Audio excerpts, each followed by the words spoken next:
नमस्कार। जन टीवी के उत्तराखंड के इस खास बुलेटिन में एक बार फिर से आप सभी का बहुत स्वागत है। मैं हूं आपके साथ प्रियंका तिवारी। खबरों को विस्तार से जानेंगे, लेकिन उससे पहले एक नजर हेडलाइंस पर।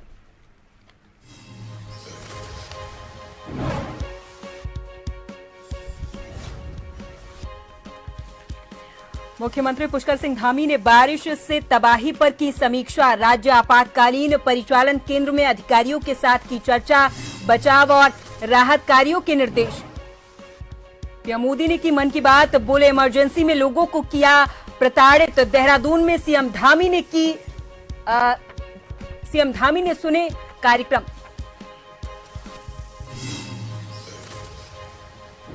रुड़की में एसटीएफ की छापेमारी। औषधि विभाग ने 4 स्थानों पर की कार्रवाई।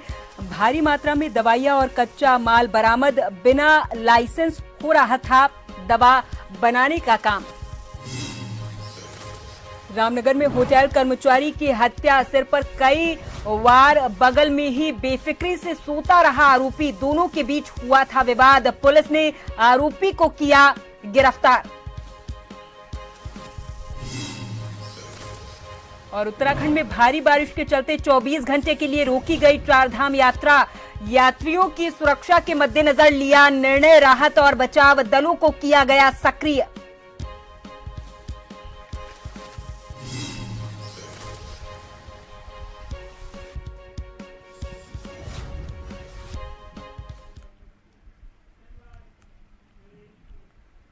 सीएम धामी ने राज्य आपातकालीन परिचालन केंद्र पहुंचकर उत्तरकाशी में बादल फटने की घटना के बाद चल रहे राहत और बचाव कार्यों की समीक्षा की है।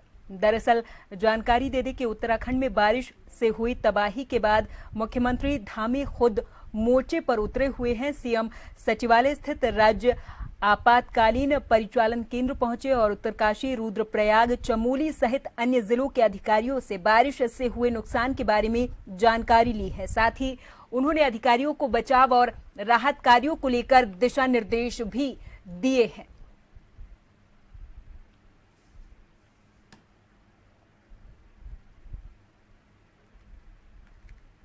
लोगों को तत्काल वहां सुरक्षित निकाल लिया गया है।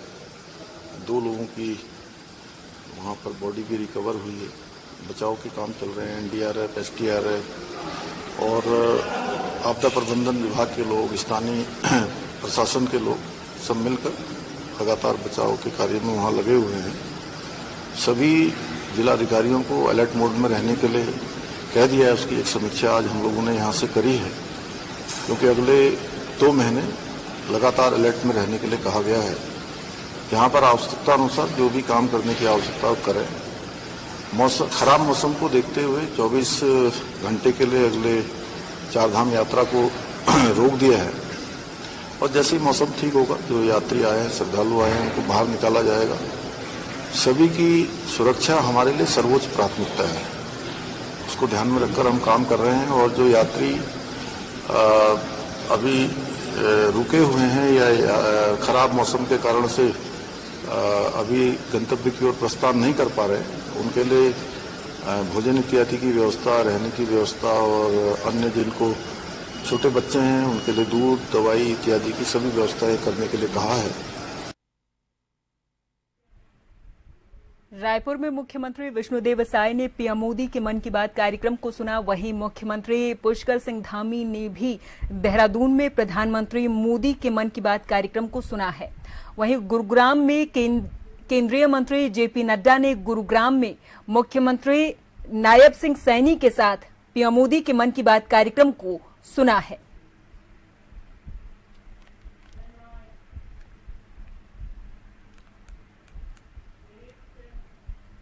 धामी सरकार में मंत्री गणेश जोशी ने मसूरी विधानसभा क्षेत्र के बूथ संख्या 71 में प्रधानमंत्री मोदी के मासिक रेडियो कार्यक्रम मन की बात के 123वें संस्करण को पार्टी कार्यकर्ताओं और स्थानीय जनता के साथ सुना है। इस कार्यक्रम में पीएम मोदी ने अंतर्राष्ट्रीय योग दिवस की सफलता पर चर्चा की है और आपातकाल के 50 वर्ष पूरे होने के संदर्भ में देशवासियों को संस्मरण भी करवाया है।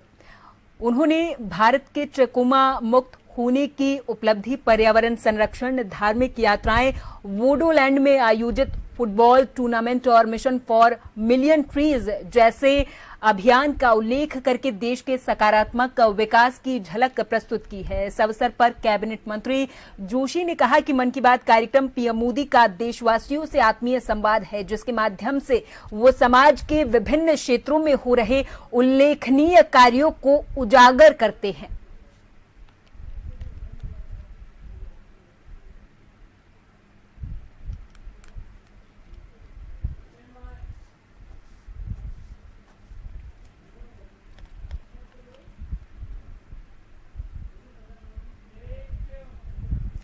मॉनसून सीजन में सड़क दुर्घटनाओं की बढ़ती आशंका को देखते हुए परिवहन विभाग ने सख्त कदम उठाने शुरू कर दिए हैं। विभाग ने खराब मौसम में दुर्घटनाओं पर अंकुश लगाने के लिए अपनी पूरी टीम को धरातल पर सक्रिय कर दिया है। जिला परिवहन अधिकारी अरविंदन पांडे ने बताया है कि बारिश के कारण सड़कें क्षतिग्रस्त हो जाती हैं, जिससे फिसलन बढ़ती है और हादसों की संभावना अधिक हो जाती है। विशेषकर सुबह 6 बजे से 9 बजे तक और शाम 6 बजे से रात 9 बजे तक सड़क दुर्घटनाएं सबसे अधिक होती हैं। इसे ध्यान में रखते हुए इन समयों पर विशेष चेकिंग अभियान चलाया जाएगा। पांडे ने बताया कि चालकों की लापरवाही, ओवर स्पीड और खराब सड़कों की स्थिति दुर्घटनाओं की बड़ी वजह बनती है।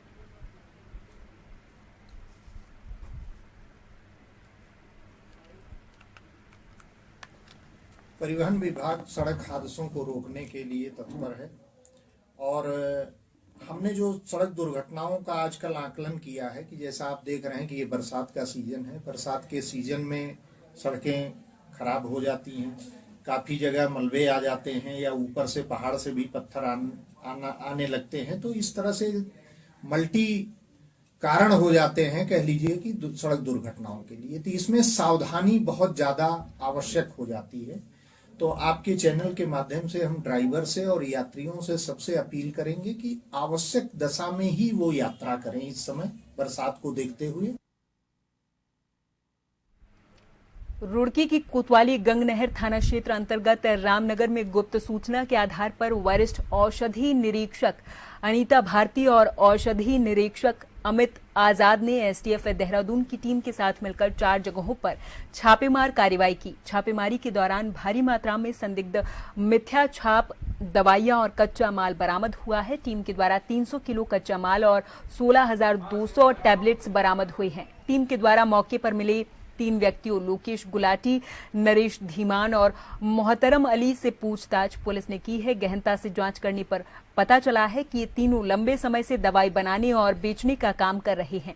हालांकि छापेमारी के दौरान रुड़की में कहीं भी दवाइयों का बनना नहीं पाया गया है। इस गिरोह के तार उत्तर प्रदेश और अन्य पड़ोसी राज्यों तक फैले हुए हैं। आरोपियों के पास दवा निर्माण और विक्रय का कोई लाइसेंस भी नहीं मिला है।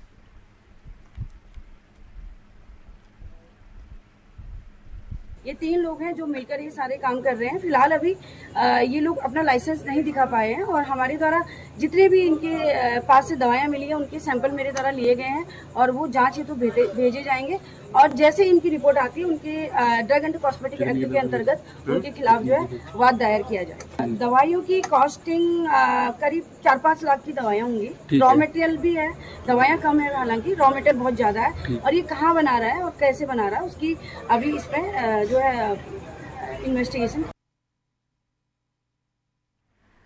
नैनीताल जनपद के रामनगर क्षेत्र में एक दिल दहला देने वाली एक घटना सामने आई। दरअसल रामनगर के रानीखेत रोड स्थित एक होटल में 50 वर्षीय होटल कर्मचारी की हत्या कर दी गई। मृतक की पहचान पाटकोट निवासी चंदन पाठक के रूप में हुई है। बताया जा रहा कि उसके सिर पर कई बार वार किए गए और बेरहमी से उसकी हत्या की गई।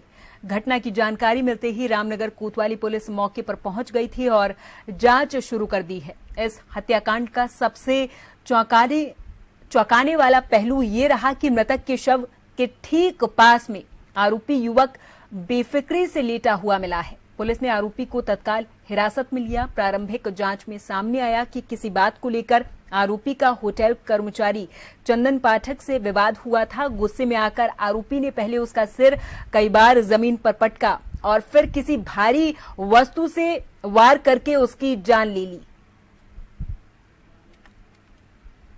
मैं 3 बजे करीब नीचे आया तो मैंने देखा तो ये चारपे में लेटा पड़ा था, एक आदमी और था इसके ऊपर लेटा पड़ा था, तो खून से दर्द वो था, बिल्कुल ही खाली ब्लड ही ब्लड हो रहा था उसके मुंह में, पूरे बॉडी में सब कुछ ब्लड था। मैंने इसको देखा तो बाहर आके मेरे चाय का ठेला वाला है रमेश, उसको मैंने बताया कि चंदन शायद आई थिंक मर गया है यार, मैं थाने जा रहा हूँ। मैं तुरंत थाने पहुंचा और वहाँ पे ऐसा मनोज न्यायाल जी थे, तो मैंने उनको बताया ऐसा ऐसा घटनाक्रम हो गया, मेरे होटल में जो स्टाफ है उसको मार दिया किसी ने। अब ये मुझे पता नहीं था वो जीवित था क्या था, लेकिन वो पूरा खून से लथपथ था। मैंने तुरंत वहाँ जाके थाने में जाके उनको बताया और तुरंत उसी टाइम वो पुलिस वाले यहाँ पे आ गए। जो आरोपी है जिसपे अभी शक कर रहे हैं वो अम्बाला में जॉब करता है, जहाँ ट्रेवलिंग के लिए आया था, वो जो अल्मोड़ा का रहने वाला है। तो अभी क्योंकि हमारे द्वारा विचारणा शुरू की गई है, तो अभी ये कहना जल्दबाजी है, बाकी हमारे द्वारा विचारणा में जो भी तथ्य आएंगे उनको अपनी विचारणा में शामिल किया जाए। अभी तो हत्या के लिए जो हमारे द्वारा निश्चित घटनास्थल किया गया था, तो सर को दीवार से पटक के दिए और उसके हाथ में कड़ा था, शायद उसकी चोट से हो सकती है। बाकी पोस्टमार्टम रिपोर्ट में जो भी फैक्ट आएंगे उनको विचारणा में शामिल किया जाए। नेपाल से भारत आते वक्त 2 युवक खटीमा क्षेत्र के कालापुल में मोटरसाइकिल के डिवाइडर से टकरा गए और शारदा नहर में डूब गए, जिसमें से एक व्यक्ति घायल हुआ है, जिसे घायल अवस्था में बाहर निकालकर नागरिक चिकित्सालय में भर्ती करवाया गया, जबकि दूसरा युवक शारदा नहर में लापता हो गया है, जिसकी खोज जल पुलिस के द्वारा की जा रही। पुलिस सर्च लगातार कर रही है।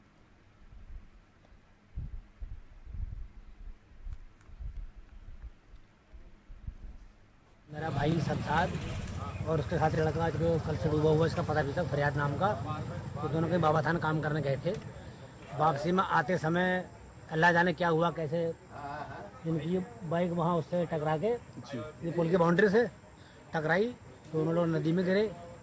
मेरे भाई के सर में चोट आई, 8-10 टाँके यहाँ उसको सर में आए हुए हैं, लेकिन चोट लगने के बावजूद वो तैर के बाहर निकल गया वो। और जो फरियाद था वो नीचे गिरा, तो दोबारा उठ के दिखाई नहीं वो कहाँ है कहाँ नहीं। पुलिस का काम करता है ये डबल बेडों का। अच्छा, 2 बच्चे हैं इसके, एक बच्चा 3 साल का है और एक बच्चा 6 साल का है इसका। हाँ, मदद कर रहे हैं? हाँ कर रहे हैं, हाँ मदद कर रहे हैं। रुद्रप्रयाग जिले में मूसलाधार बारिश के कारण जनजीवन अस्त व्यस्त हो चला है। केदारनाथ धाम जाने वाले श्रद्धालुओं को सोनप्रयाग में रोका गया है। केदारनाथ हाईवे की जगह जगह भूस्खलन हो रहा है। हाईवे के विजयनगर में ऊपरी पहाड़ी से मलबा और बोल्डर गिरा, जिसके चलते 4 से 5 वाहनों को भारी नुकसान पहुंचा है। बद्रीनाथ हाईवे भी देर रात से सिरोबगढ़ में बंद है।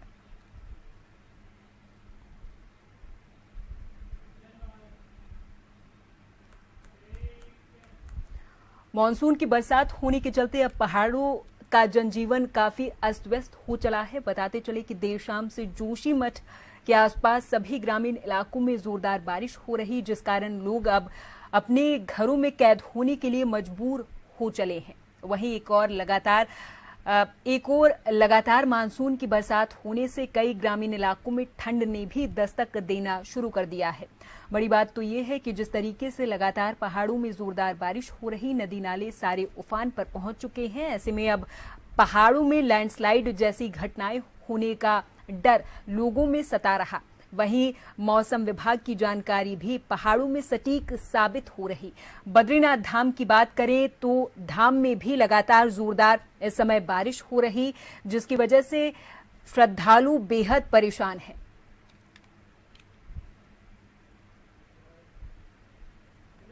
देर शाम से हो रही मानसूनी बरसात के चलते अब पहाड़ों का जनजीवन काफी अस्त व्यस्त हो चला है।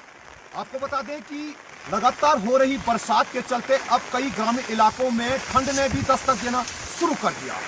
ऊंची चोटियों में कई जगहों पर हल्की बर्फबारी भी देखने को मिल रही है। बर्फबारी होने से ऊंची चोटियों में अब ग्रामीण इलाकों में काफी ठंड महसूस की जा रही है। लोग अब अलाव का सहारा लेते हुए भी यहाँ पर ग्रामीण इलाकों में देखे जा रहे हैं। तो वहीं आपको मैं तस्वीरों के माध्यम से जरा ऊंची चोटियों की तस्वीरें भी दिखाना चाहता हूँ। जरा सामने की तस्वीरें में जरा कैमरामैन साथी से जरा गुजारिश करूंगा कि जरा इन ऊंची चोटियों को भी दिखाएं। आप देख सकते हैं तस्वीरों में किस तरीके से ऊंची चोटियों में इस समय मानसूनी कोहरा लगा हुआ है, देख सकते हैं। और लगातार किस तरह से यहाँ पर बरसात हो रही है, जो कि आप तस्वीरों में देख सकते हैं।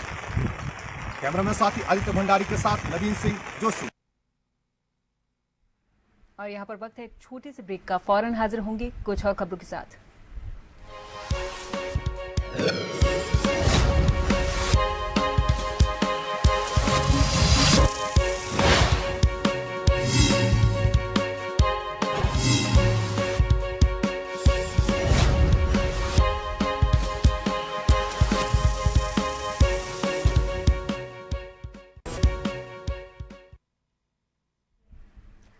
ब्रेक के बाद एक बार फिर से आप सभी का बहुत स्वागत है। अगली खबर की ओर करेंगे। नैनीताल जिले के कई इलाकों में देर रात से लगातार मूसलाधार बारिश का सिलसिला जारी है, जिसकी वजह से जनजीवन बुरे तरीके से प्रभावित हो रहा है।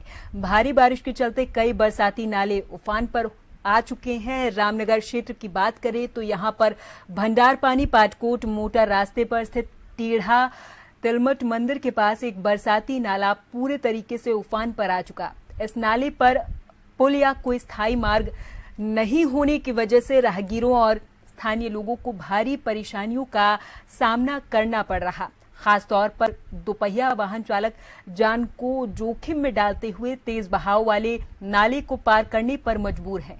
वीडियो में देखा जा सकता है कि कैसे लोग अपने वाहनों के साथ इस उफनते नाले को पार कर रहे, जिससे किसी बड़े हादसे की आशंका बनी हुई है।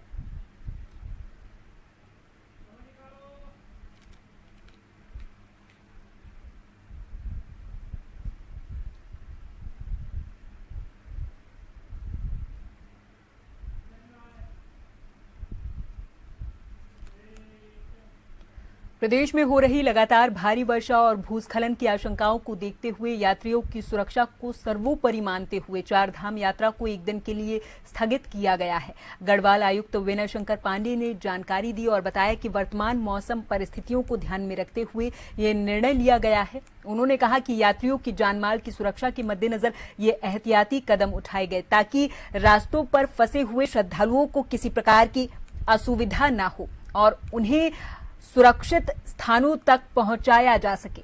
संबंधित जिलों के प्रशासन को अलर्ट पर रखा गया और राहत और बचाव दलों को सक्रिय किया गया है। आयुक्त पांडे ने बताया कि आगे की यात्रा को लेकर निर्णय कल मौसम की स्थिति और आगे रास्तों की समीक्षा के बाद लिया जाएगा।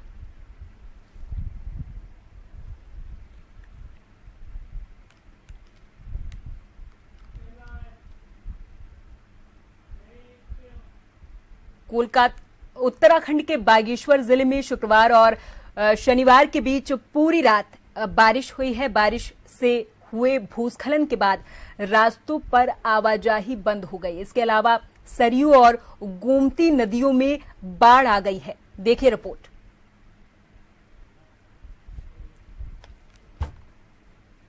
उत्तराखंड के बागेश्वर जिले में शुक्रवार और शनिवार के बीच पूरी रात बारिश हुई।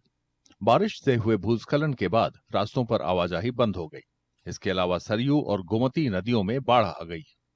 हमारे पास मौसम विभाग का अलर्ट आया था और उसके दृष्टिगत अभी 2 तारीख तक बागेश्वर डिस्ट्रिक्ट के लिए ऑरेंज अलर्ट बताया गया है। भारी से भारी बारिश की संभावना बताई गई है।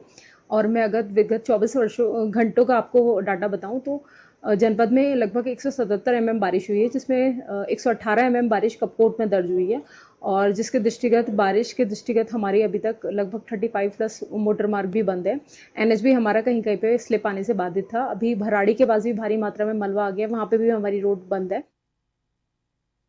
दोनों नदियों के घाट पूरी तरह डूब गए हैं, जिससे नदी किनारे बसे लोगों के मन में भय समा गया है। हमारी बहुत पानी से पूरा रेता भर गया। हम सुबह से लगे हैं भूखे प्यासे और हम क्या हर साल का है 2-2 ढाई बजे रात हम खिड़की पर बैठे रहते हैं कि कहीं पानी ना जाए, अंदर पानी ना जाए। छोटे छोटे बच्चे हैं हमारे, बहुत दिक्कतें होती है। बाढ़ का पानी मंदिरों में भी घुस गया है। पानी में लंगर और रोजमर्रे के पूजा के सामान बह गए हैं। आज जब प्रातःकाल हमारी आरती का जब समय हो रहा था तो हमने देखा कि सरयू में तेज बहाव के साथ विकराल रूप लेकर सरयू माँ आई और जो भी यहाँ पर निचले स्तर पे जो घर थे उसमें पानी घुस गया। और हमारा भी जो हम लोग शाम को रोज सरयू आरती करते हैं उसके कुछ टेबल और अन्य सामान सब बह गया। हमारा नीचे एक कमरा था उसमें पानी पूरा भर गया। उसमें हमारे भंडारे के सामान रखे थे, पत्तल दोने बर्तन सब उसमें मलबा चले गया। जिला प्रशासन ने लोगों से नदियों से दूर सुरक्षित जगहों पर जाने की अपील की है। मौसम विभाग पहले ही बागेश्वर जिले में 2 जुलाई तक बारिश का ऑरेंज अलर्ट जारी कर चुका है।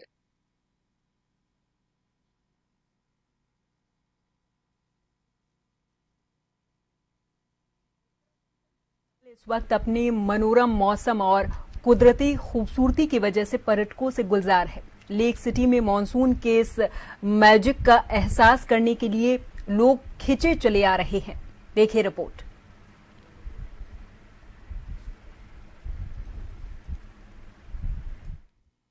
उत्तराखंड का नैनीताल इस वक्त अपने मनोरम मौसम और कुदरती खूबसूरती की वजह से पर्यटकों से गुलजार है। लेक सिटी में मानसून के इस मैजिक का एहसास करने के लिए लोग खिंचे चले आ रहे हैं। कभी तेज धूप तो कभी हल्का कोहरा तो कभी रिमझिम बारिश।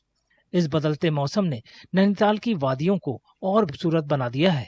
ऐसे में मैदानी इलाकों में पड़ रही झुलसाती गर्मी की वजह से पर्यटक बड़ी संख्या में नैनीताल का रुख कर रहे हैं। मैं यहाँ पे वेकेशन मनाने आया हूँ, अपनी फैमिली के साथ आया हूँ और मेरे को बहुत अच्छा लग रहा है। यहाँ का मौसम बहुत प्यारा है।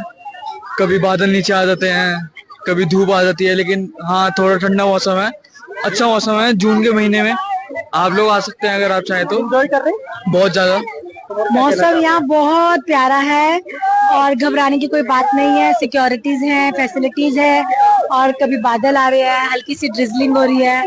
सो आना पैसा वसूल हुआ। तो देखो दिल्ली के हिसाब से देखो तो यहाँ पे तो बहुत अच्छा मौसम है और आने के बाद काफी अच्छा फील भी हो रहा है। अभी ऊपर भी हम घूमने गए थे इधर थोड़ा साइड में, अपना ये लव पॉइंट वगैरह भी घूम के आए, वहाँ पे बहुत अच्छा मौसम है यहाँ से। साल के इस वक्त में पर्यटकों का नैनीताल पहुंचना वहां की अर्थव्यवस्था के लिए वरदान साबित हो रहा है। कई छोटे व्यवसाय मालिक बता रहे हैं कि उनकी आमदनी बढ़ी है। बहुत बढ़िया हो रहा है, इसमें कारोबार अच्छा चल रहा है। मतलब लोगों को अच्छा रोजगार मिल रहा है, अच्छी रोजी रोटी चल रही है, घर का उनका पालन पोषण अच्छा हो रहा है। मतलब बारिश ने साथ दिया तो कस्टमर हमारे लिए बहुत बढ़िया है। भारत मौसम विज्ञान विभाग ने आने वाले दिनों में भी गरज के साथ बारिश का अनुमान जताया है। इससे संकेत मिलता है कि नैनीताल का मौसम सुहावना बना रहेगा। उम्मीद है कि इससे इस पहाड़ी शहर की तरफ पर्यटकों के आने का सिलसिला भी जारी रहेगा। और इसी के साथ इस बुलेटिन में फिलहाल के लिए मेरे साथ बस इतना ही। आप देखते रहें जन टीवी। नमस्कार।